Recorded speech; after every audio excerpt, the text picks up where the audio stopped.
Olá pessoal, vamos dar início a uma nova conversa, num capítulo tratando de um assunto novo, que é o número de genes controladores de características. E nós vamos aqui apresentar uma abordagem de como a gente pode perceber a herança de característica relativa à sua complexidade quanto ao número de genes que a controlam. E essa ideia de número de genes ela é importante, não só pelo número de genes em si, mas porque ela demanda, em certas situações, conhecimento de princípios mendelianos, segregações típicas mendelianas de um gene, ou variações na segregação de dois genes. Ela pode ser analisada sob uma ótica de genes em caráter quantitativo, ou podemos recorrer à análise genômica para inferir quais seria o número de genes e quais seriam marcas moleculares importantes que poderiam estar associadas a esses genes e seriam utilizadas em processo de seleção assistida.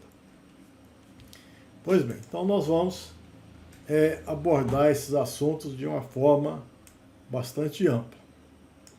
Então vamos fazer um comparativo de estimação de número de genes e pensando em várias situações. E vamos também aprofundar o conhecimento por meio de uma abordagem sobre mapa genético e detecção ou de QTL ou de locos controladores de características monogênicas e oligogênicas. Vamos, para fins de comparação, tomar informações de um experimento básico, envolvendo análise de gerações, por exemplo, genitores, contrastantes, alto e baixo, doente, sadio, precoce e tardio, analisar gerações F1 e fazer uma análise da segregação na população F2. Então, para esse comparativo, nós vamos relembrar aí não só abordagens mendelianas, próprias de características monogênicas e oligogênicas, teorias de genética quantitativa, fundamentada em médias e variâncias, e, por fim, agregar conhecimento de análise genética, trazendo informações sobre mapa, teste de segregação e detecção de genes. Pois bem, vamos começar então imaginando um controle gênico de características que são governadas por um único gene. E se a gente pensar num delineamento de pai 1, pai 2, F1, F2, a gente vai ter a segregação, a variação na F2. Alguns exemplos típicos de um gene pode ser que exista uma segregação do padrão que a gente chama de 3:1. Esse padrão de 3:1 é quando a gente pensa nesse cruzamento entre pais contrastantes, obtém a F1 heterozigota, mas tendo em vista o fenômeno da dominância completa, assim como aquele experimento que levou a Mendel a formular a primeira lei, você tem uma proporção de 3:1. Mas num cruzamento também semelhante, envolvendo, por exemplo, a grande e a pequeno, você pode imaginar que esses dois alelos se expressam ou por questões de produto, de quantidade, aqui desculpa, pequeno, você teria uma F1 intermediária em relação aos genitores com um padrão diferente, rosa, e a F2 segregando então na proporção 1:2:1. Existe outra condição que pode não ser problemas de quantidade de produto, Então você tem um indivíduo A1A1 cruzado com A2A2. Temos padrões A1A2, bastante diferentes dos genitores, e também você tem segregação do tipo 1:2:1. E por fim, você pode fazer uma outra situação em que você tem, por exemplo, indivíduos que estão sendo acasalados, mas que existe na descendência formas letais, né?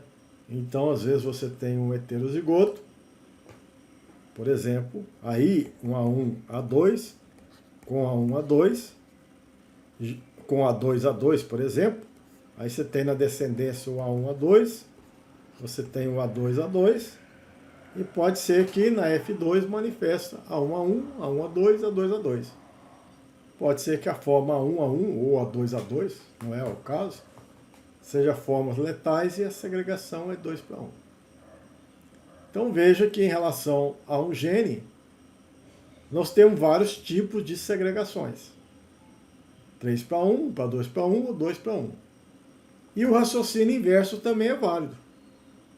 Se eu analisar a F2 e encontrar esse tipo de segregação, a conclusão é que o número de genes segregantes vai ser igual a 1. Apenas um gene com 2 alelos.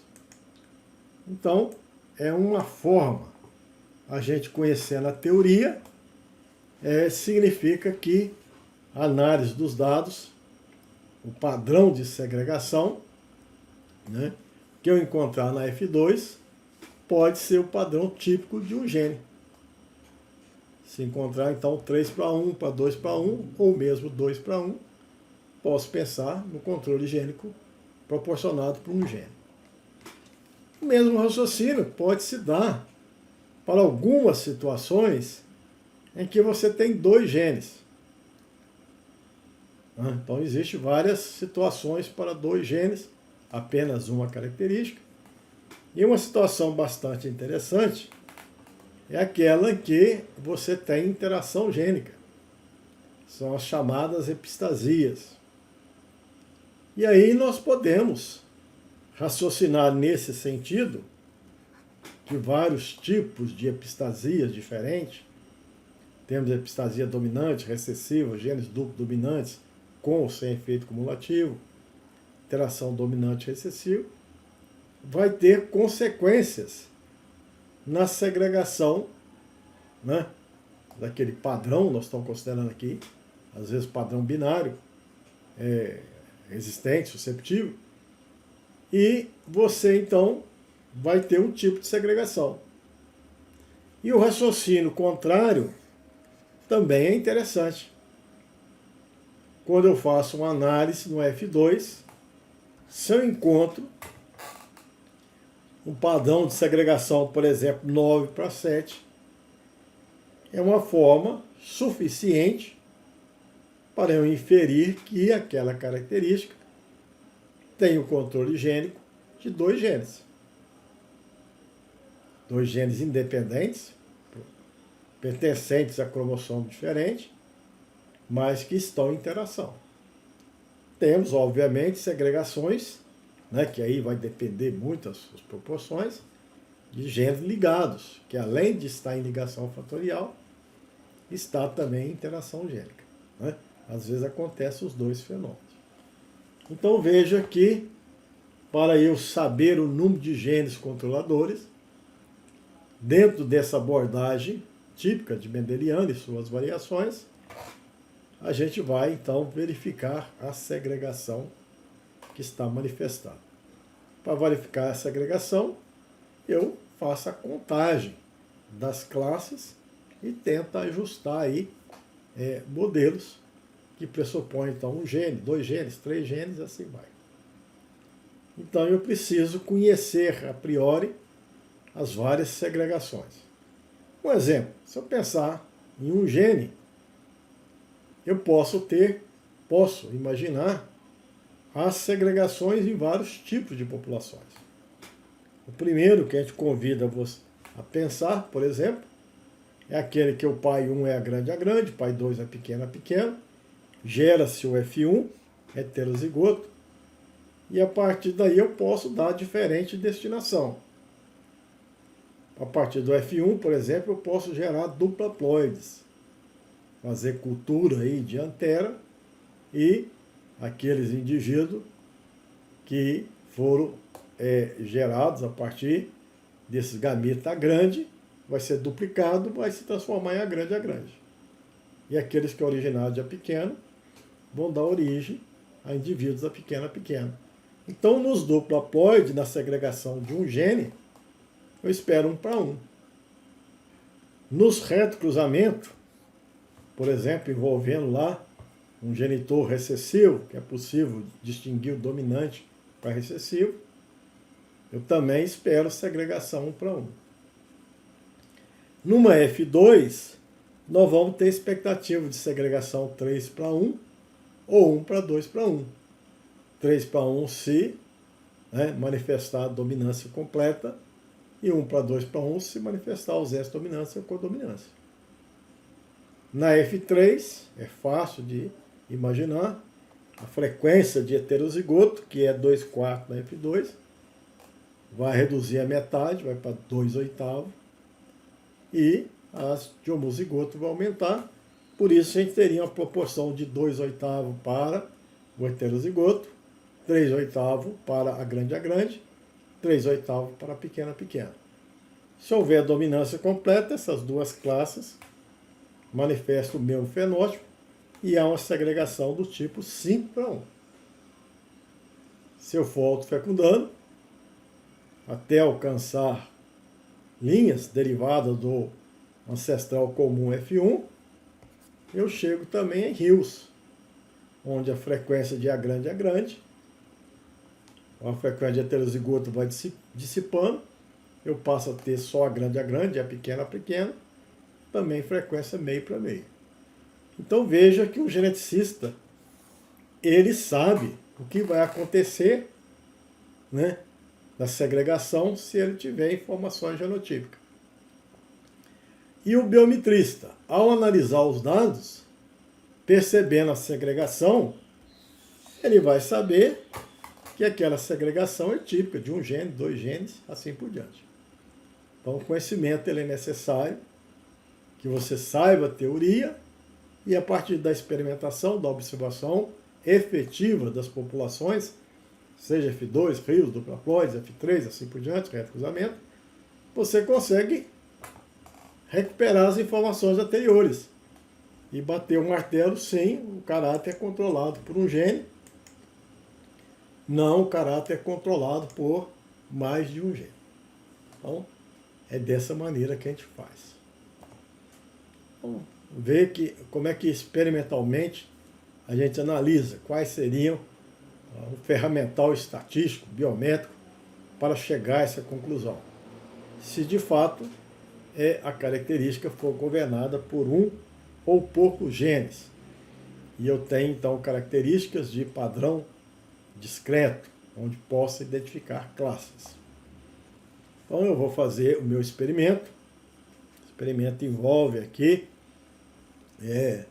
genitores contrastantes, vai gerar F1 e vai gerar F2.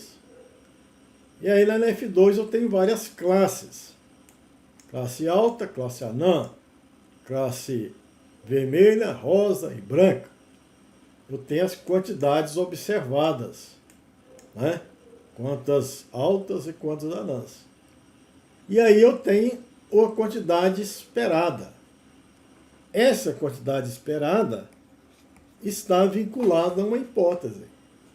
E essa hipótese está atrelada ao conhecimento que nós já falamos no slide anterior. Eu posso testar várias hipóteses. Vamos supor que tenha 3 classes. Vermelha, aqui alta, intermediária e anã. Então posso pensar que há uma segregação 1 para 2 para 1. Se eu pensar em segregação 1 para 2 para 1, o meu conhecimento está atrelado ao fato de que essa proporção ela é típica de um gene. Eu não vou testar 80 para 90 para 34. Isso não existe, eu não tenho explicação para isso. Mas 1 para 2 para 1 eu tenho. Eu posso testar 9 para 6 para 1. Por que eu vou testar 9 para 6 para 1? Porque está atrelado ao conhecimento que eu tenho. Isso é um conhecimento de um tipo de epistasia. Isso existe. 9 para 6 para 1 existe. Então, eu vou, ao acionar uma proporção, não é um número mágico. É um conhecimento, né, que a gente tem e acha ser possível que o caráter seja controlado, né, por uma certa quantidade de genes, segrega daquela forma. Se for 9 para 6 para 1, implicitamente eu estou dizendo, ó, são 2 genes com epistasia. 1 para 2 para 1, um gene. Ausência, dominância com dominância. Se for 2 classes, 3 para 1, ou 9 para 7, ou 13 para 3, ou 15 para 1, são proporções que o geneticista apresenta, né? Eu não vou perguntar ao estatístico testa, ele vai perguntar o quê? 15 para 1, por que você tirou esse 15 para 1? Bom, eu tirei de conhecimento genético. Tá bom, então é 15 para 1, você sabe explicar o 15 para 1? Sei perfeitamente. Então a gente testa. Nós temos uma hipótese e um conhecimento. E como é que eu posso confrontar? Eu posso confrontar por meio de uma estatística. Nesse caso, eu tenho as classes, uma estatística de Q quadrado. Vou obter o Q quadrado calculado, o confronto entre observado, esperado, quadrado sobre o esperado. É um teste sensível ao desvio. É um teste sensível ao tamanho da amostra. E aí eu posso comparar com o Q quadrado tabelado, associado aos graus de liberdade, né, dependendo aí do número de classes, é dado pelo número de classe menos 1 nessa circunstância, e o nível de significância que eu adoto. É uma forma de fazer o teste com o nível de significância pré-estabelecido. Posso fazer dessa forma, existe outra forma de fazer. Então eu vou ter 2 estatísticas. Uma que é o Q quadrado calculado, por aquela fórmula, somatório de observado menos esperado, quadrado sobre esperado, e uma que é o Q quadrado tabelado. Como é que eu acho o Q quadrado tabelado? Nada melhor do que achar numa tabela. E nessa tabela depende de quê? Para eu achar o Q quadrado tabelado. Bom, para achar o Q quadrado tabelado, a gente vai precisar de graus de liberdade, né? Vamos entrar aqui com a informação de grau de liberdade, que é o número de classe menos 1. Analisei alto e baixo, tem 2 classes, menos 1, grau de liberdade igual a 1. E vou adotar um nível de significância. Esse nível de significância representa a máxima probabilidade de erro ao rejeitar a hipótese. Então, eu tenho intenção, por exemplo, de rejeitar a hipótese e consulto ou tomo essa decisão se a probabilidade estiver em torno, por exemplo, de 5%. Então, eu concluo que o valor do Q quadrado é 3,84. Né? Então, para esse valor, é 3,5%, 3,84. E aí, então, de posse desses 2 valores, eu tomo decisão. Se meu Q quadrado calculado for maior que o tabelado, eu rejeito H0. Se for menor, eu não rejeito. Tem gente que gosta de lembrar dessa tomada de decisão lembrando desse gráfico.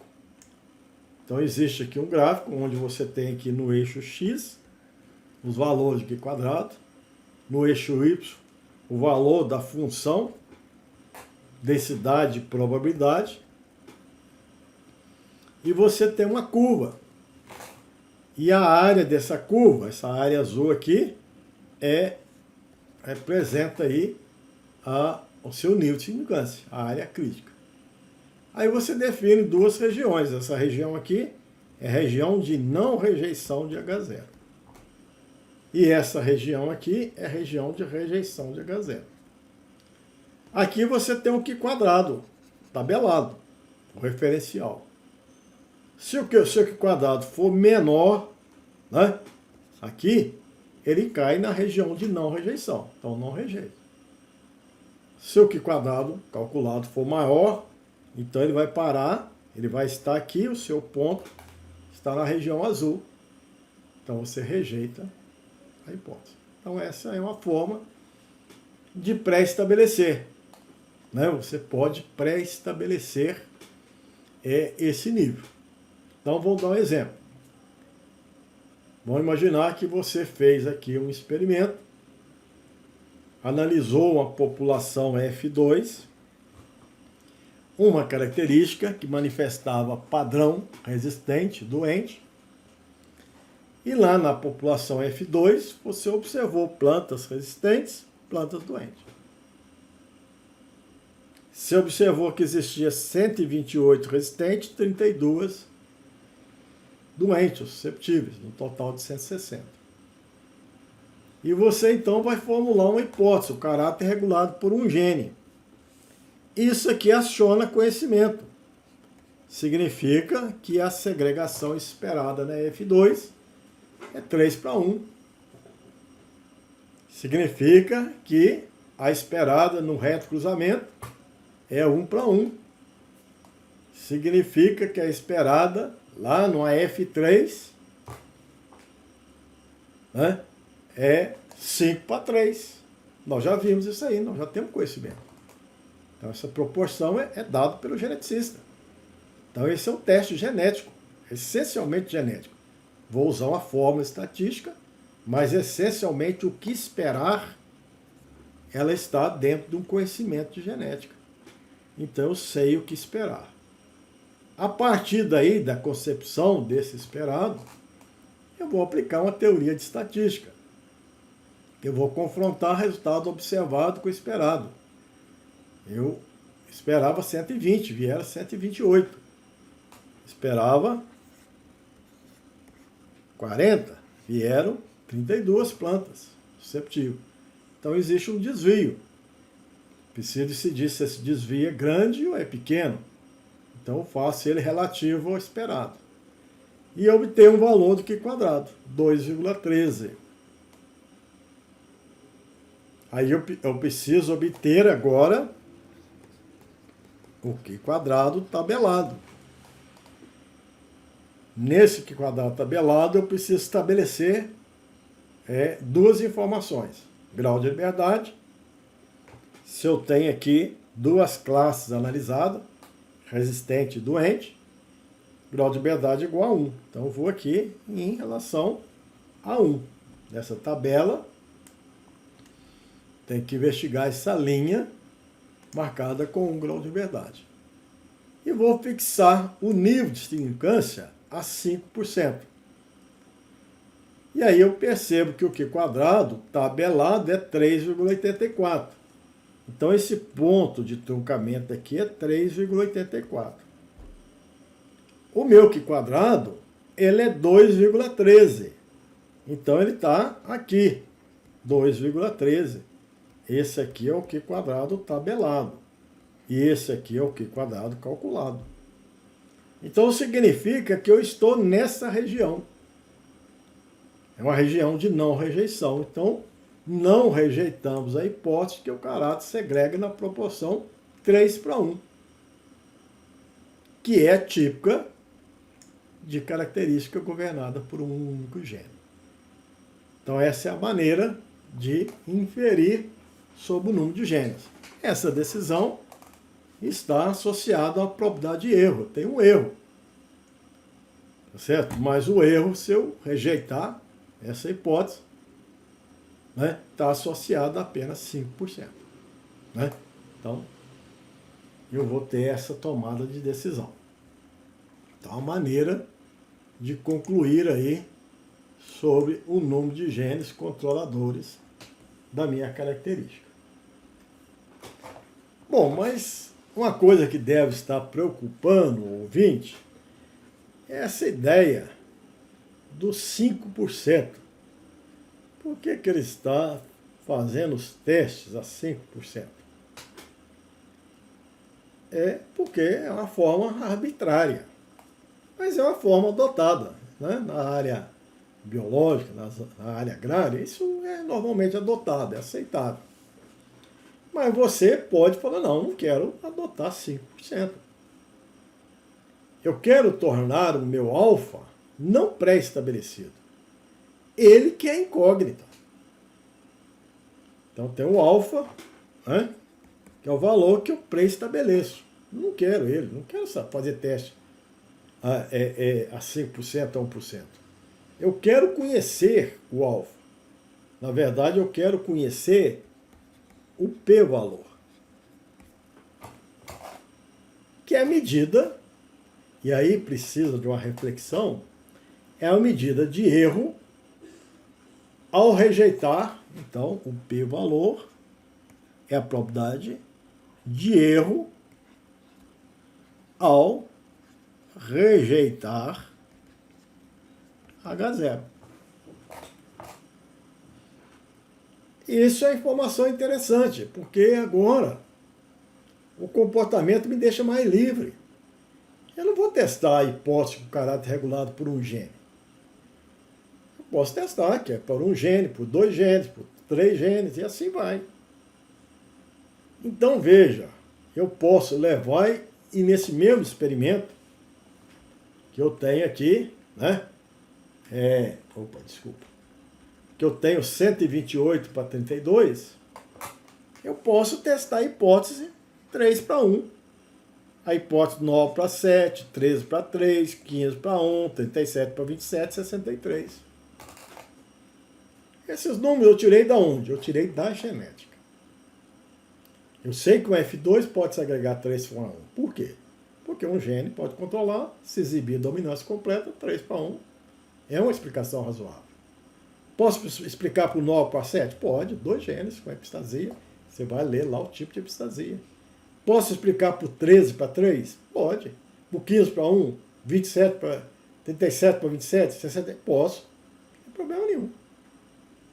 Mas no final, qual que é a melhor hipótese? Eu vou calcular o p-valor. No que eu vou calcular o p-valor, né? Eu vou apagar isso aqui. Então, eu posso testar várias hipóteses. Está ilustrado aqui. Cada uma com a sua explicação genética. Mas, afinal, qual seria a mais aceitável? Então, eu tenho que estimar o valor do Q quadrado, eu sei estimar. O que eu preciso associar é o valor de probabilidade a esse Q quadrado. Então, alguns aplicativos computacionais já têm lá, né, as funções de probabilidade, de forma que se eu entrar com o valor do Q quadrado, calculado por aquela expressão que nós já apresentamos, sabidos os graus de liberdade, eu consigo acessar esses p-valores. Então, veja, eu tenho agora os p-valores. Não me interessa se é 5, se é 10, eu estimei. Não quero o nível de câncer, eu quero o p-valor. E agora eu tenho mais habilidade de comparar. Todo ele comparando os dados do meu experimento. 128 para 32. Então, veja, vamos pensar aqui nessa última hipótese. O caráter segrega na proporção 63 para 1. O p-valor é 0. Se eu rejeitar essa hipótese, eu não tenho erro nenhum. Então isso está rejeitado. Não quero, né? Não tem erro se eu rejeitar, é 0. Essa hipótese segregou 37 para 27. Se eu rejeitar, o erro é 0. Rejeito? Não estou errado. Não posso rejeitar. Nessa hipótese 15 para 1, se eu rejeitar, tenho erro 0. Nessa primeira hipótese, segregação 3 para 1, veja que eu testei a 3 para 1 e falei que não rejeito. Agora, a minha resposta é mais elaborada. Ora, se você rejeitar essa hipótese de 3 para 1, o seu erro é 14%. Ele é grande, mais do que os 5% que você imaginou ser baixo. Ele é 14. Então, por isso que te levou a não rejeitar, porque era 14. Então, eu preciso ficar com a hipótese de 3 para 1? Não, mas eu tenho uma outra hipótese concorrente. 13 para 3. Então, se eu rejeitar a 3 para 1, eu tenho 14% de erro. Mas se eu rejeitar 13 para 3, eu tenho 68% de erro. Muito mais errado se eu rejeitar. Então, qual a decisão? Eu não quero estar errado. É mais aceitável, é preferível afirmar que essa segregação 128 para 38 é uma segregação típica de 13 para 3. Porque se eu recusar essa hipótese, eu estou muito errado. E como eu não quero estar muito errado, 68% errado, eu vou optar pela não rejeição. Então, trata-se de um valor alto de probabilidade, 68, indicando que a probabilidade de erro ao rejeitar é maior para essa hipótese. Então, quanto maior essa probabilidade, aquela que for zero, não tem erro nenhum, eu rejeito. Aquela que o p-valor for alto, eu não rejeito.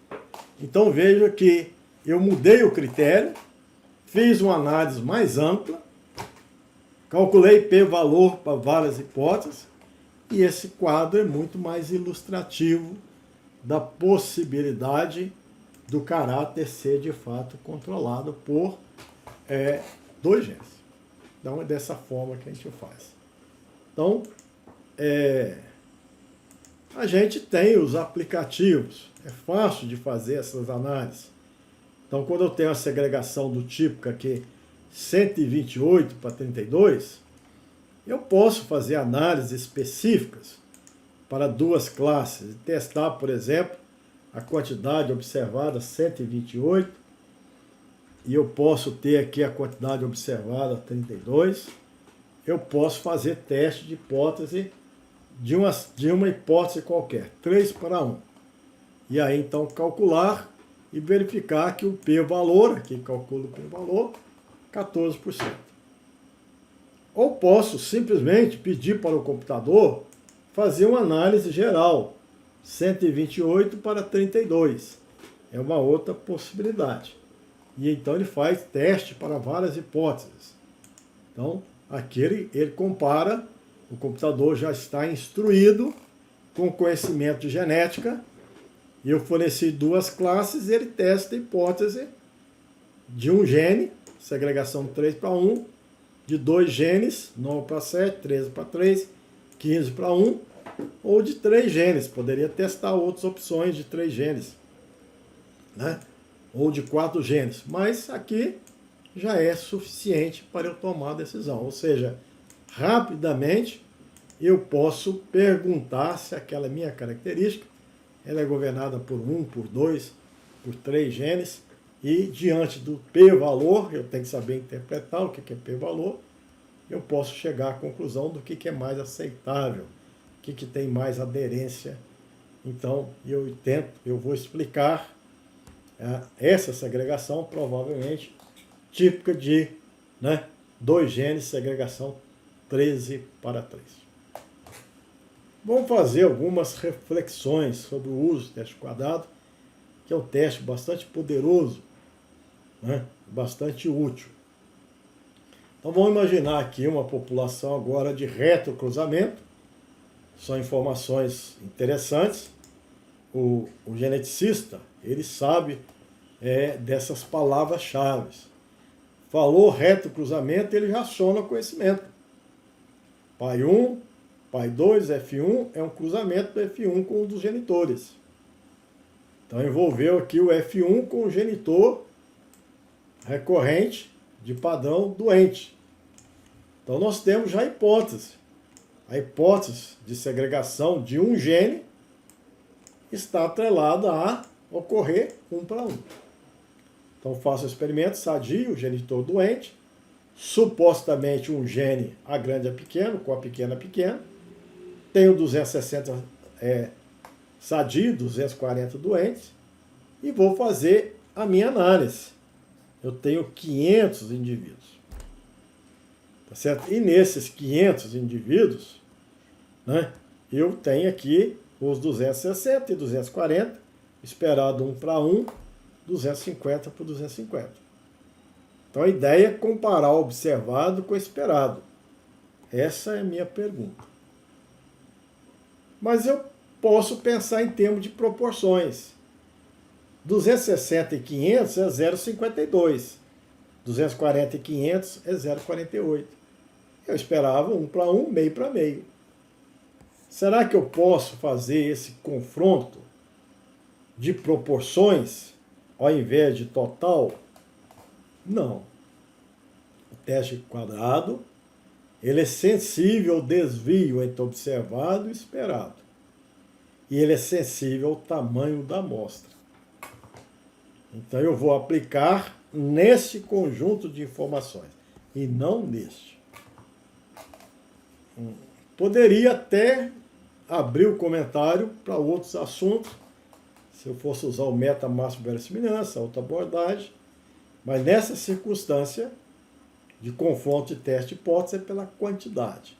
Então tem aqui a quantidade observada, esperada para a primeira classe, existe um desvio, que eu pondero pelo esperado. O esperado é função do tamanho da amostra, é a quantidade de função, por isso que eu pondero, ele é sensível ao 500.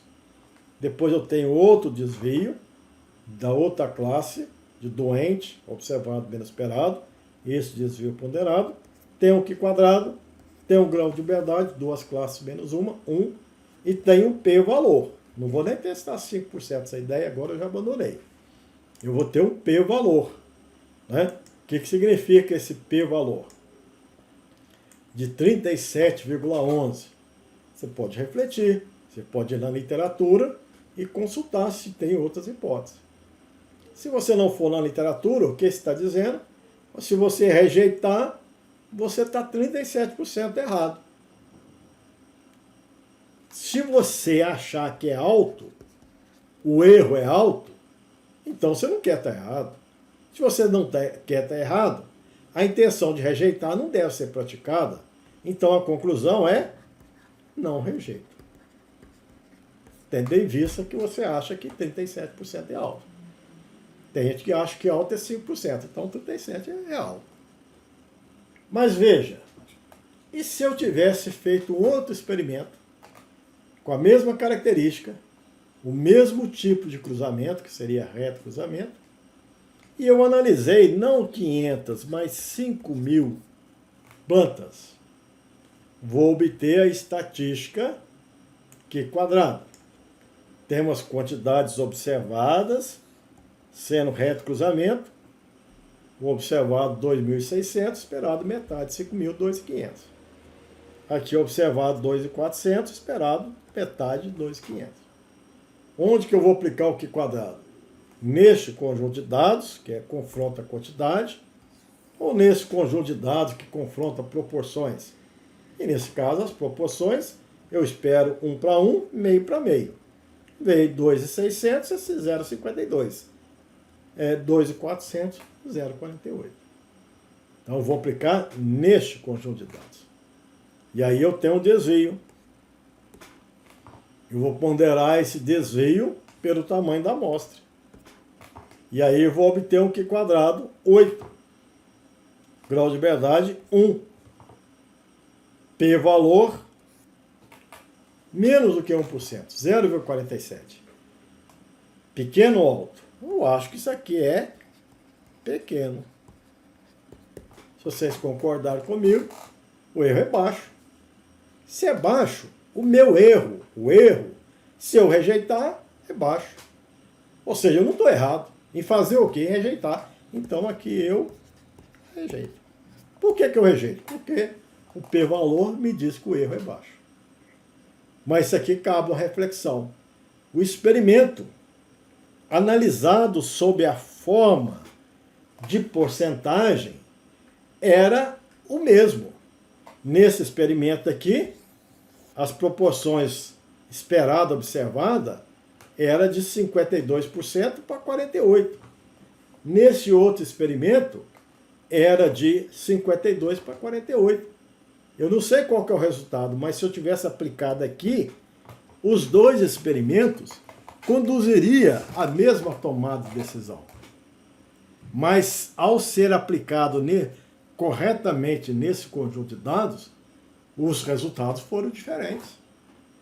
Por quê? Porque nesse conjunto de dados, de quantidade, o que quadrado é sensível ao tamanho da amostra. E neste de proporção, eu igualei. Eu estou analisando porcentagem. 52%, 48%, total 100%. Nesse experimento 2 e no experimento 1. O tamanho da amostra não impactou. Então, por isso que os testes têm que ser feitos corretamente com dados de quantidade. Né? Então, essa é a necessidade, e você sabe disso. Né? A necessidade de ter uma quantidade de amostra no seu processo de decisão. Por quê? Porque o teste quadrado compara desvio. E se eu falar com você, eu tenho um desvio 20. Esse desvio é grande ou ele é pequeno? Você não tem como dizer que se 20 é grande ou pequeno. Você esperava, né? 1 veio 21, pode ser grande. Uma diferença grande. 21 vezes mais. Agora, se você esperava 1000 e veio 1020, pode ser que o 20 seja considerado pequeno, relativamente pequeno. Em 1000 que você contou, vieram 1020. Mas esse 20 pode ser irrelevante. Tá certo? Então, um teste quadrado não pode ser somente sensível ao desvio. Ele tem que ser sensível ao desvio e tem que ser sensível ao tamanho da amostra. E para que isso aconteça, aplica o teste quadrado em quantidades, que essa quantidade vai fechar no tamanho da amostra real que você está analisando. Se você analisar a frequência, vai fechar em 100%, vai fechar em 1. Aí não é sensível ao tamanho da amostra, você já ajustou para a porcentagem. Então essa é uma reflexão importante. Uma outra reflexão, né, é sempre em teste de hipótese, é testar várias hipóteses. Né? Isso que nós já acabamos de fazer, usamos aqui o aplicativo e a gente pode lá testar, por exemplo, um experimento que usou roxa com branca, deu no F1 roxa 890 para 710 branca. Então o caráter é regulado por quantos genes? Por um gene, ou por 2 genes, ou por 3 genes. Então veja, os aplicativos computacionais já faz os testes para várias hipóteses, se for o caso, pode testar várias hipóteses. E aqui, rapidamente, eu chego à conclusão, é uma proporção mais apropriada de ser explicada por 9 para 7. Né? Então, 9 para 7 não é um número qualquer. Né? Eu não estou procurando aproximações, valor inteiro, por exemplo. Né? Se eu segregasse aqui 700 roxas para 300 brancas, eu não vou fazer um teste de hipótese 7 para 3. Isso pode ser um número inteiro próximo, mas não faz sentido biologicamente. Eu vou testar a hipótese aqui 3 para 1. Mas está distante. Mas é o geneticamente que explica os dados. Não é os dados que tem que explicar um número inteiro. Então existe uma hipótese, um teste de proporção genética. Porque eu tenho que checar se geneticamente aquele resultado ele é satisfatório. Então isso aí, 700 para 300 é 3 para 1? Não é. Então é 37, é 63 para 1? Então eu vou testar outra coisa até dar certo. E muitas vezes você pode testar hipóteses e você pode fazer o seu experimento ratificando a hipótese, né? Trazendo para dentro da sua análise retrocruzamento com o pai 1 e retrocruzamento com o pai 2. Aquela deu certo com o gene no F2? Deu. E eu vou olhar lá o retrocruzamento, ou vou olhar o F3. Então eu posso ratificar o experimento, pode ser chamado outras gerações, que permite então eu sair com a informação com maior credibilidade. Né? Então dessa forma eu concluo sobre o número de genes. Existem algumas recomendações na literatura que vocês vão ler. Às vezes você tem experimento em que o valor esperado de classes é muito pequeno, né? O número é muito pequeno, principalmente quando você vai testar aí, às vezes quando você tem alelos múltiplos, então são várias classes, né? Se você tiver aí 4 alelos, você tem a combinação de 4, 2A2 heterozigoto, mais 4 homozigoto, então você vai ter que analisar aí 6 mais 4, 10 classes. Então, às vezes, você analisa um número pequeno de indivíduos, de população, para ser distribuído em 10 classes. Certas classes não manifestam, ó, a quantidade é muito pequenininha. Então, é proposto aí uma variação nessa forma. Em vez de ser só observado menos esperado, você subtrai aqui uma constante igual a meio, e se você fizer assim, você está dizendo que está usando a correção de Yates para dar continuidade. A justificativa é que a distribuição aqui quadrado é uma distribuição contínua e nesses casos você perde essa propriedade quando você tem, existe classes, somente um grau de liberdade, por exemplo, ou a frequência de alguma classe é muito pequena, entre 5 e 10. Então você tem algumas razões para fazer essa correção. Bom, existe um outro assunto aqui que a gente vai chamar também para reflexão, que é a consequência do exemplo que nós já vimos nessa nossa conversa. No nosso primeiro exemplo, nós vimos que testou 3 para 1, não foi rejeitado, mas depois que eu mudei o nível de eficácia, vi que, por exemplo, 13 para 3 era melhor. E tem certas proporções que são proporções muito próximas, né? Então, às vezes, 1 para 1, e numa população de reto cruzamento, ou população qualquer que você espera 1 para 1 e 9 para 7, né? É próximo. Será que o teste estatístico permite diferenciar 1 para 1 de 9 para 7? Será que uma hipótese 1 para 2 para 1, né? Ou, sei lá, 9 para 4 para 3, 4 para 9 para 3, será que é fácil um teste estatístico perceber a diferença dessas duas hipóteses? 3 para 1, 13 para 3? Então, algumas vezes você tem hipóteses concorrentes e torna-se difícil de perceber, distinguir qual hipótese é verdadeira. Então, muitas vezes os dados podem estar numa determinada proporção que é difícil. Então, vamos pensar que no caso 1, considerando a avaliação de duas classes fenotípicas, por exemplo, a população F2, que temos as classes alta e baixa. E a gente vai testar uma hipótese, por exemplo, segregação 1 para 1, A1 para 2. Pode ser 3 para 1. A gente vai pensar depois que o A1 é o menor número. Então, 1 para 3. Ou 7 para 9. Ou 1 para 15. Né? Uma proporção A1 para 2. Então, uma forma genérica é você ter as classes, nesse caso são duas classes, a quantidade observada, N1, N2, e a proporção esperada. A1 para, se você pensar aqui que é 1 para 3, então você tem 1/4 e 3/4 de N, né? Então, A1 sobre A1 mais A2 sobre A1 mais A2, né? De N. É uma maneira genérica. E, obviamente, que você vai ter o desvio entre observado e esperado. Então, desvio D, se tem um desvio D, a soma dos desvios tem que dar igual a 0, o outro é menos D. Então, a gente pode pensar quanto que é o D. O D vai ser,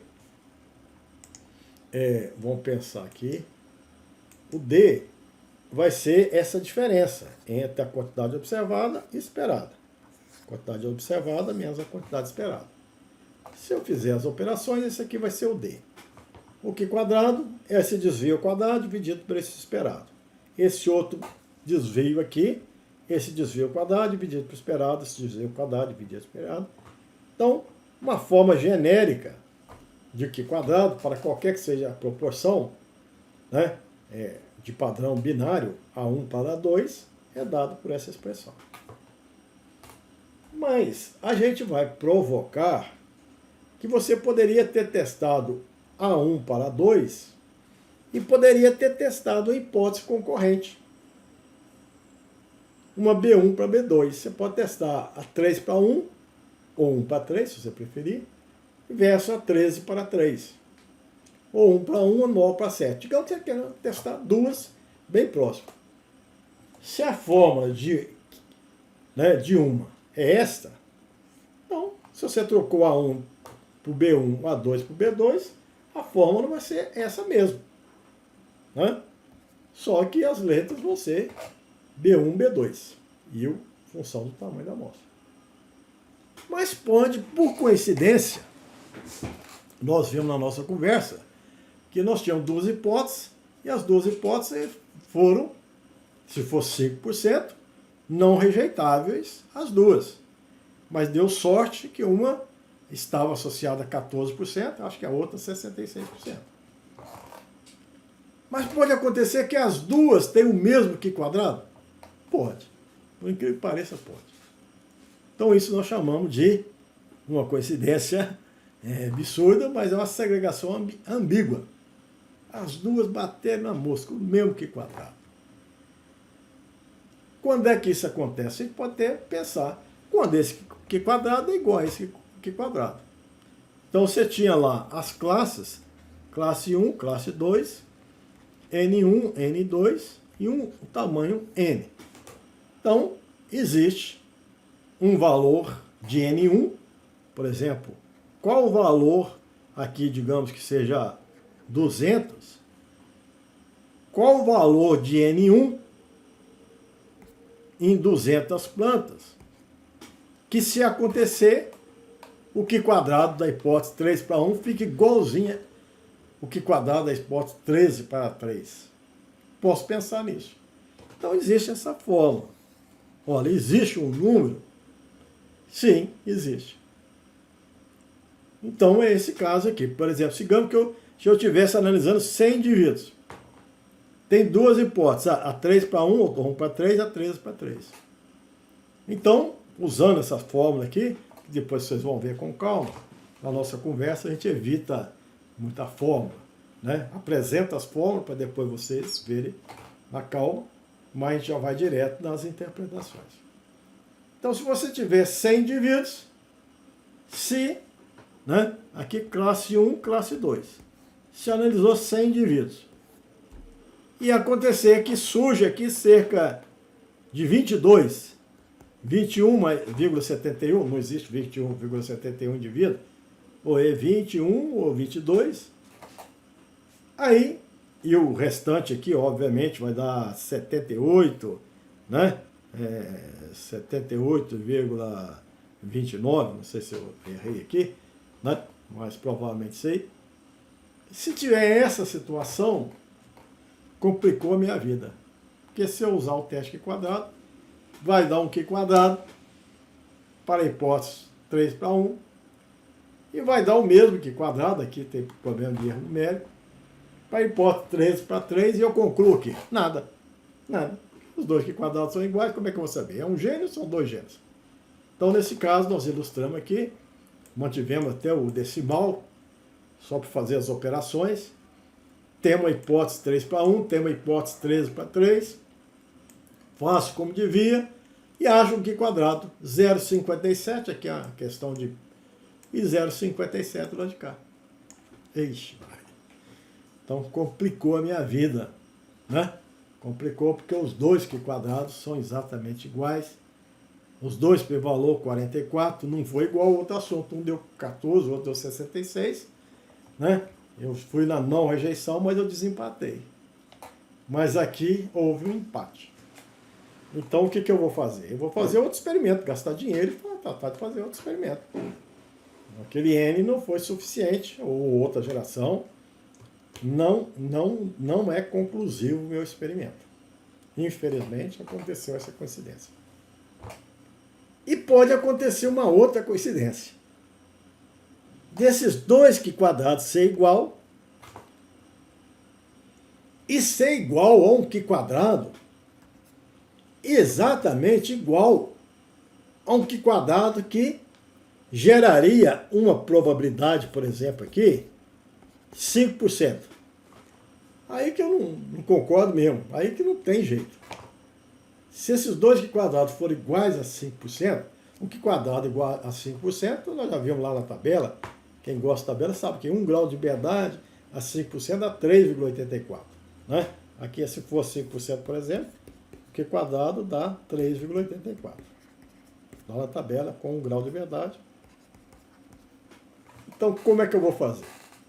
Existe essa possibilidade? Existe. Quando é que acontece? Então, nós vamos colocar essa fórmula para ser igual ao Q quadrado 5%. Então, eu vou achar aqui o valor de N. Aí, eu vou ter aqui uma expressão. Tá? Então, para o exemplo, para o nosso exemplo lá, que vai testar a hipótese 1 para 1, 3 para 1 e 13 para 3, a gente pode dimensionar, né, qual que seria o tamanho da amostra que leva a essa igualdade. O tamanho da amostra que leva a essa igualdade, neste caso, seria 666 plantas. Então, 666 plantas, se eu usasse, não vai acontecer, mas pode acontecer. Quando que pode acontecer? Quando esse N1 der 144 plantas. Então, se eu fizer um experimento, fazer um experimento com 666 plantas. Posso dar azar? Pode. Quando é que você vai dar azar? Você vai dar azar quando acontecer 144 plantas. Se acontecer 144 plantas, o que vai acontecer com o teste Q quadrado? Ele vai dar 3,84. Para a hipótese de 3 para 1, ele vai dar 3,84 para a hipótese 13 para 3. E você está numa situação embaraçosa que os p-valores são todos eles próximos a 5%. Você quer sair dessa situação embaraçosa de não empatar a 5%? Faça um experimento cujo número de indivíduos seja superior a 666. Não vai empatar a 5%.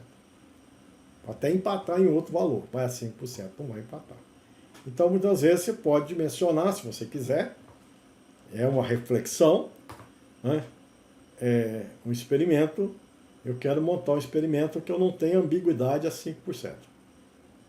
Se é isso que você quer, você pode ter ambiguidade, mas não quero ter ambiguidade a 5%. Se eu rejeitar, aí melhora a sua situação. Porque você pode não ter ambiguidade e aí ter ambiguidade a menos de 5%. Não tem problema nenhum. Deu mesmo pelo valor menos de 5%, você rejeita as duas coisas não prestam, beleza, ótimo, resolvido. Se não tiver ambiguidade, porque um vai dar mais do que 5%, ou menos 5%, resolveu o seu problema. Você pode ter ambiguidade acima de 5%. As duas são não rejeitáveis. Mas pelo menos essas duas situações te permitiu concluir. Então esse é o tamanho de amostra. Se você está preocupado com duas hipóteses, aqui eu estou preocupado com a hipótese 13 para 3 e 1. Não estou dizendo que 666 é o número. 666, número de plantas que evita ambiguidade a 5% dentro das hipóteses 3 para 1 e 13 para 3. Na F2. Se você não tiver F2, essa conversa não vale. Se as suas hipóteses são outras, né, é outra conversa. Você tem que raciocinar. Tem programa de computador que você coloca lá as hipóteses ambíguas e você então vai decidir. O programa Gênesis te dá esse dimensionamento. É uma reflexão interessante. Pois bem. Bom, nós estamos no capítulo de número de genes. E o número de genes para a característica que é de distribuição discreta. Alta e baixa, rosa, vermelha, branca, doente, sadio. Mas nós já vimos aqui a possibilidade de você querer estudar o número de genes para características quantitativas. E aí você não vai ter, por exemplo, na F2, como contar proporções, contas altas, contas baixas. Você vai analisar uma população, por exemplo, fazer cruzamento entre pares, pode ser pares contrastantes, e ter um F2 com variação contínua. E nessa F2 você já conhece uma série de coisas. Você passa a ter informações interessantes. Que informações interessantes você tem? Você tem informações de médias do pai 1, do pai 2, do F1 e do F2. Não é contagem. Não estou contando quantas plantas altas, não. Estou quantificando média. Eu tenho outra informação importante. Eu tenho variância do pai 1, variância do pai 2, variância do F1, variância do F2. Então não tem nada de imaginar. Eu não sei quantos genes segrega, nem se vai segregar 3 para 1, para 2 para 1. Nós já vimos que o número de genes é enorme, tá certo? A segregação é enorme, não tem como ter uma segregação. Mas eu tenho informações, outras informações. Uma outra abordagem fundamentada em médias e variâncias. Essas variâncias, então eu posso, por meio dessas variâncias, ter duas informações importantes. Uma é a variância genotípica. Como é que eu estimo a variância genotípica na população F2? Nós até sabemos. É a variância do F2, fenotípica, menos a variância do meio, representado pela média, pode ser média aritmética ou média ponderada, pela variância do pai 1, pai 2 e F1. A coisa é certa, eu tenho a variância genética. E outra informação, né? Então, é a amplitude, que a gente chama de R. Amplitude de variação da característica. Então, estou analisando a altura, não é simplesmente dizer que a planta é alta, a planta é baixa. Planta é alta quanto? 1,80 m. Baixa, 1,40 m. Então, diminuo. Tem 40 centímetros de amplitude. Então, essa informação de amplitude é importante. Como é que eu meço a amplitude? Posso medir nos pais. Os pais são contrastantes. Vou medir a diferença da média dos pais. É uma providência. Eu posso medir na própria F2. Qual a planta F2 mais alta? É aquela que tem 1,90 m. Qual a planta F2 mais baixa? É aquela que tem 1,10 m. Bom, posso medir também. São amplitudes de variação. Ou nos pais, ou na população segregante. Mas por que eu estou trazendo essa informação? É porque elas são valiosas. A variância genética, ela pode ser colocada em função do número de genes. E a amplitude também. Como? Ora, a variância genética é metade A2 mais 1/4 D2. E se a gente pensa para um gene, posso até negligenciar esse D2, pensar que a variância genética é metade A2. E bom, o que é o A2? O A é um valor genotípico do homozigoto médio, uma expressão média. Mas existem vários locos. Cada loco tem o A para o loco A, o A tem. Então a gente tem que pensar em um gene. A grande, a grande, a pequena, pequeno, que tem escala genotípica o mais A, o mais D, o menos A. Mas isso o gene A. Então a gente pode colocar aqui A1. Mas o gene B, se tiver o do gene, ele também é o mais A, o mais D, o menos A. Que A? A2. E o gene C é o mais A3, o mais D3, o menos A3. Então existem vários Azinhos. O A1, o A2, o AN, até quantos genes existir. A genética, ela pensa que esses efeitos são todos iguais. São pequenininhos iguais. Essa teoria é infinitesimal. Tá certo? E que existe um A médio. Mas se são todos iguais a A médio, que é igual a A. E todos os valores, se são todos iguais, todos os valores ao quadrado, médio, também vai ser igual a A ao quadrado. O fato é que a gente pode pensar nessa expressão para um gene e pensar que esses A são todos constantes, e nós já vimos em conversa aí da soma do quadrado, que o somatório em relação à constante é igual a n vezes a constante, né? Então, propriedade somatória em relação a i e a 2, mas se a i é igual a então vai dar n a 2 por propriedade somatória. Então veja que a variância genética é função de n. Amplitude também vamos pensar no π, falei que a amplitude pode ser obtida na própria F2. Vamos manchar aqui que está muito bagunçado. Então nós estamos gerando informação de n pela variância genotípica.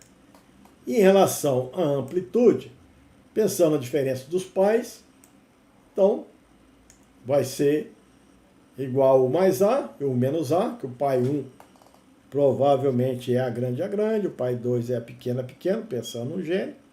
Então isso aqui vai dar 2a. Mas vai dar 2a pensando em um gene. Pensando no outro gene, outro a. Então a gente pensa que esse R vale, né, 2Na. Então eu tenho duas equações, uma da variância genotípica em função de n, outra, né, de R. E eu posso então colocar essas duas coisas, isolar o valor de A, né? Então a gente vai trabalhar com essas expressões. Eu posso dizer aqui que A vai valer, né? Posso dizer que A vale R sobre 2N nessa expressão. E que a variância genética vale metade de n ao quadrado. R sobre 2n ao quadrado. Né? Então eu posso tirar aí o valor. Né? Vai dar 2n, vai dar n, r ao quadrado. Aqui 2n2, 4n2 vai dar 8n2. Então esse é o valor da variância genética. Se eu quero o valor de n, aqui eu vou cortar, eu passo o n para um lado, o R2 e desço com a variância genética. Então dessa forma eu tenho uma estimativa, que cá para nós, bem grosseira, do número de genes. Né? É uma teoria.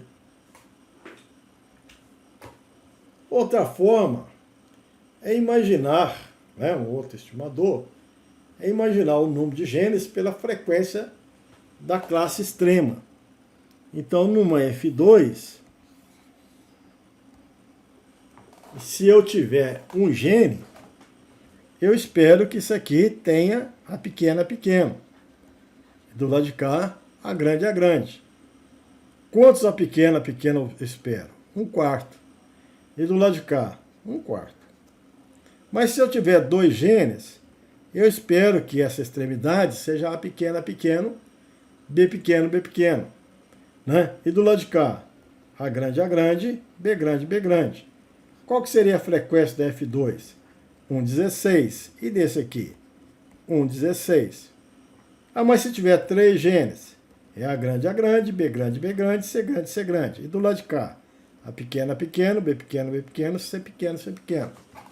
Então vai dar 1/16 vezes 1/4, qual a chance? 1 sobre 64. Então, eu espero que a frequência da classe extrema, essa frequência aqui, seja 1/4, né, elevado a n. Pode ser 1/4 para um gene, 1/16 para dois genes, 1/64 para três genes. E se eu conhecer, né, então a frequência extrema é 1/4 elevado a n. Então, se eu tiver esse valor da frequência, qual que é o menor valor? 1,20 m. E tem quantas plantas de 1,20 m? Tenho 3. Qual o total da população? 200. Então, a frequência da classe extrema é 3 em 200.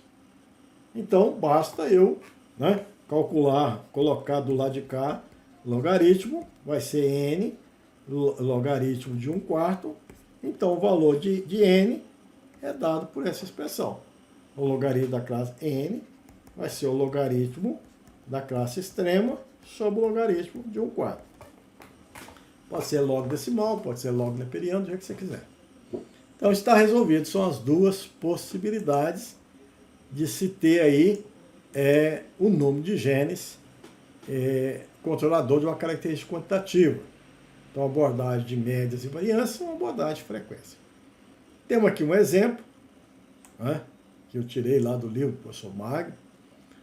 Aqui ele tinha informação das médias do pai 1, do pai 2.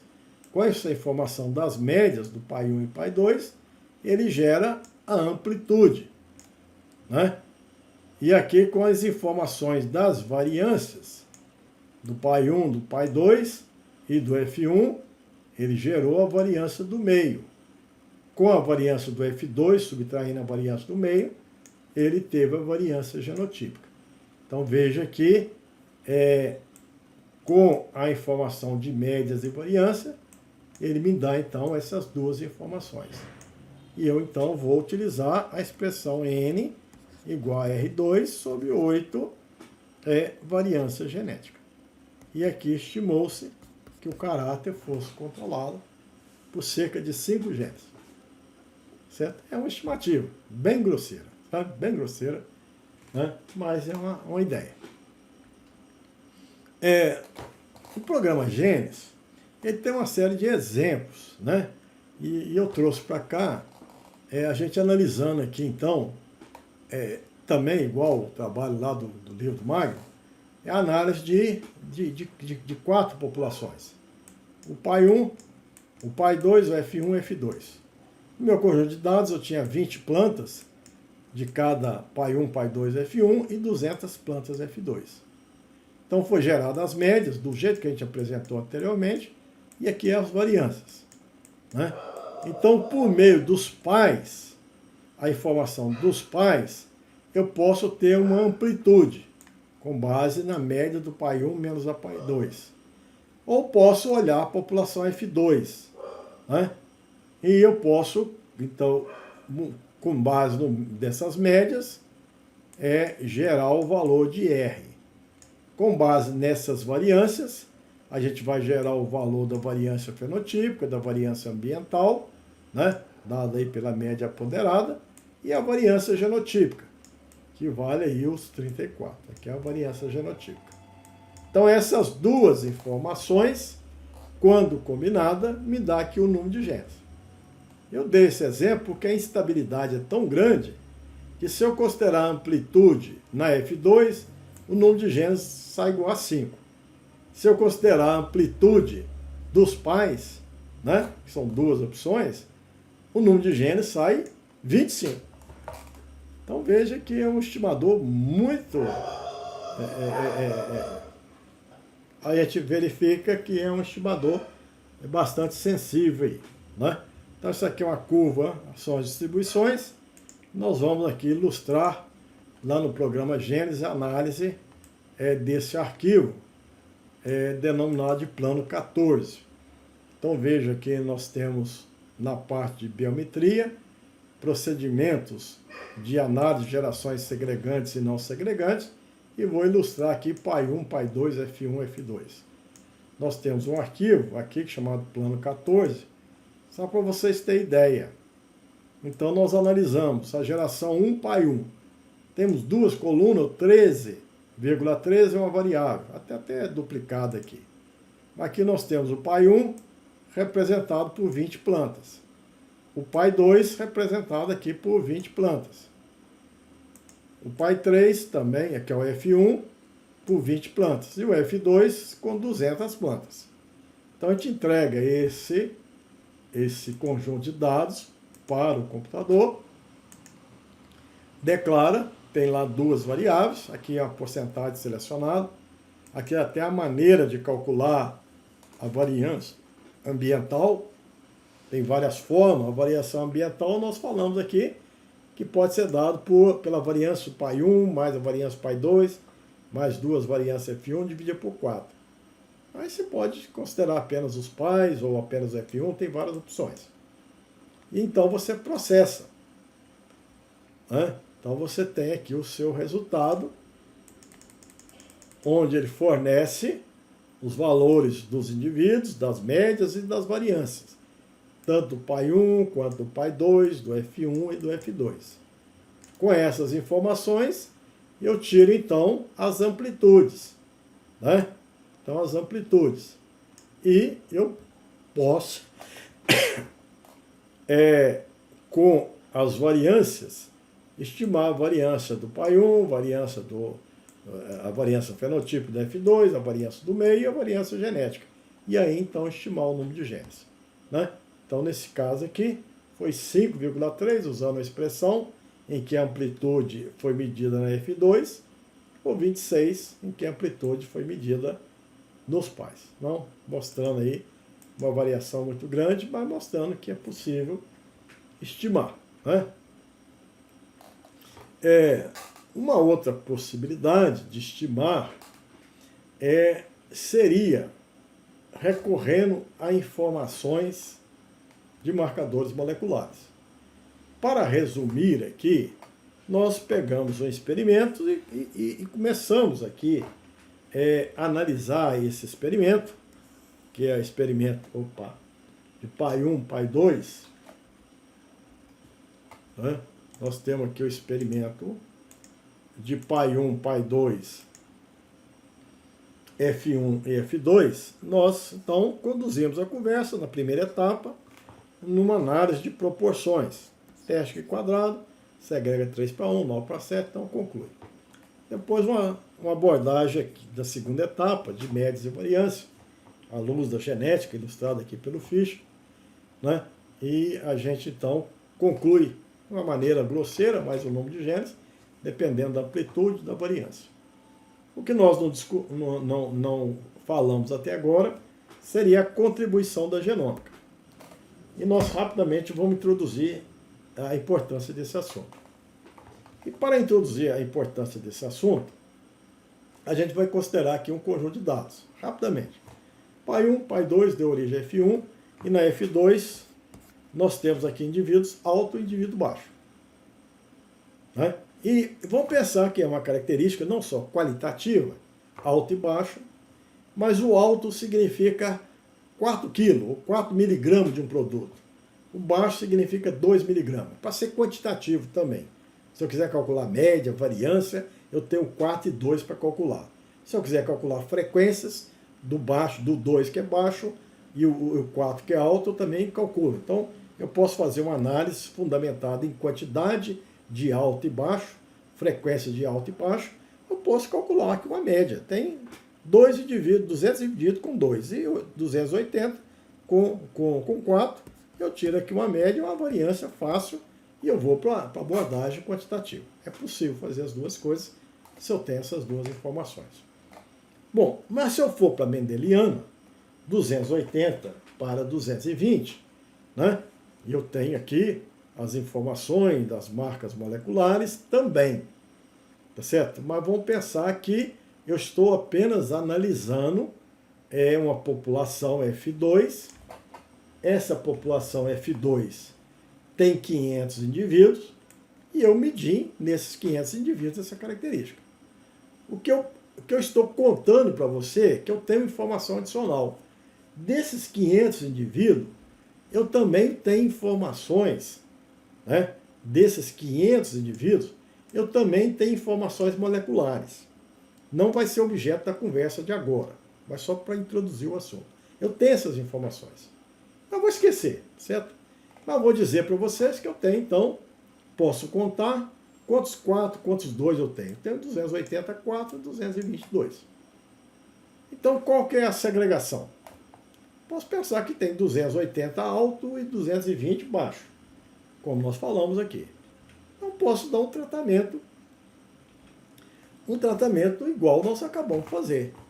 Tendo 220 para 280, eu posso fazer um teste de hipótese. Quantos genes controlam o caráter alto e baixo teor? Será que é um gene? Testar 3:1. Será que são 2 genes? 3 genes? 4? 2 genes, 9 para 7, 2 genes, 13 para 3, 2 genes, 3 para 1, 3 genes, e assim vai. O que é? Então eu vou trazer aqui de novo o p-valor. Provavelmente, 9 para 7. 2 genes controlam o caráter. Qual que é a hipótese? Teve uma outra hipótese aqui, ó. 37 para 27. É uma hipótese de segregação, né? De 3 genes. 3 genes, então 27 significa aqui A traço, B traço, C traço, 3, 4, 3, 4, 3, 4, 3 vezes 3, 9, vezes 3, 27, em 64, e os outros que fecham no 37, 64, esses aqui são os resistentes, o som alto, padrão alto, e esse aqui é o baixo. Ou o contrário, esse aqui é baixo, né, 37, e o outro 27, alto. Né? Esse aqui alto e esse aqui baixo. A proporção 37 por 27 existe. E aí fica a dúvida, né? Qual tipo de interação gênica, tá certo? Eu posso inferir e posso sair feliz com a resposta. São 2 genes, segregação 9 para 7. Posso até, né, chamar aqui uma via biosintética para explicar o resultado, porque eu cheguei à conclusão de que 280 e 220 deu 9 para 7. Mas aqui não necessariamente é só um convite à reflexão, que eu fiz então 220 para 280, o que deu, então eu concluo que é 9 para 7.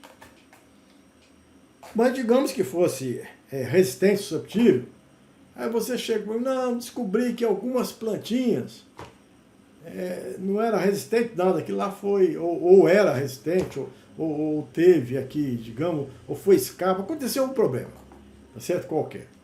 E na verdade o meu arquivo de dados eu confundi, não era 280, era 282, aqui é 220, na verdade era 218. Então refaça a análise para você. E concluo as duas hipóteses, 9 para 7. Bom, de fato 2 genes. Ah, não, mas eu errei, não eram 2 plantas, eram 5 plantas. Em vez de ser 280, 285, que é o padrão 1, e 215 é o padrão 2. Faça análise.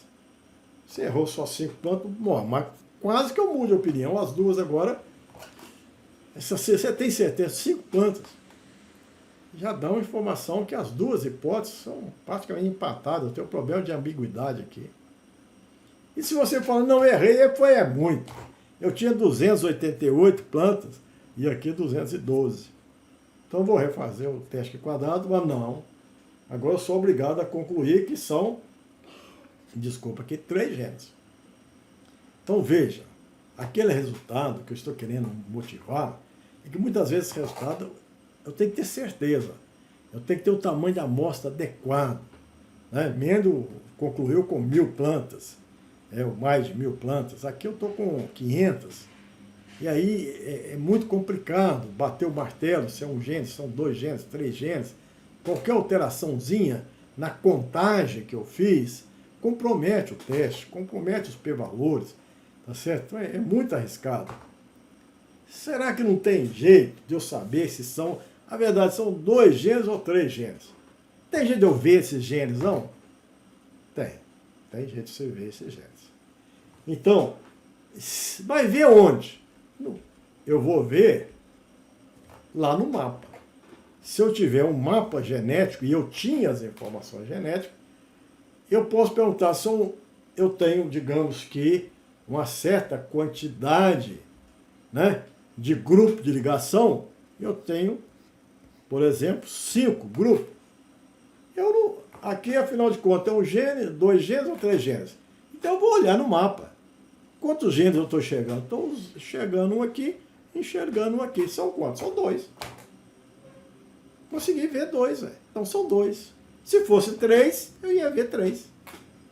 Então veja, quando eu posso melhorar a estimativa do número de genes, localizando. Aí não é questão de estimar uma forma, deu 2 genes, 3 genes, 4 genes. é a percepção. Então, esse último slide, nós vamos encerrar a conversa aqui, é uma motivação para que, na próxima conversa, nós vamos trazer informações desses mesmos 500 indivíduos em relação a 200 marcadores, e vou dizer que uma investigação desses marcadores e dessa característica pode ser importante, indispensável, fundamental, para que eu, de fato, conclua, não esteja sujeito a essas variações do teste Q quadrado, dos p-valores, que é muito sensível a pequenas variações dessas classes e pode comprometer o meu resultado. Então, a ferramenta analítica, obviamente que o marcador molecular tem muitas utilidades, uma aplicação muito ampla, mas nós estamos na conversa, no capítulo de número de genes. E eu vou trazer para vocês na próxima conversa como é que uma abordagem genômica possa colaborar com a elucidação desse problema. Por hora é só. Muito obrigado aí pela atenção de todos e até mais.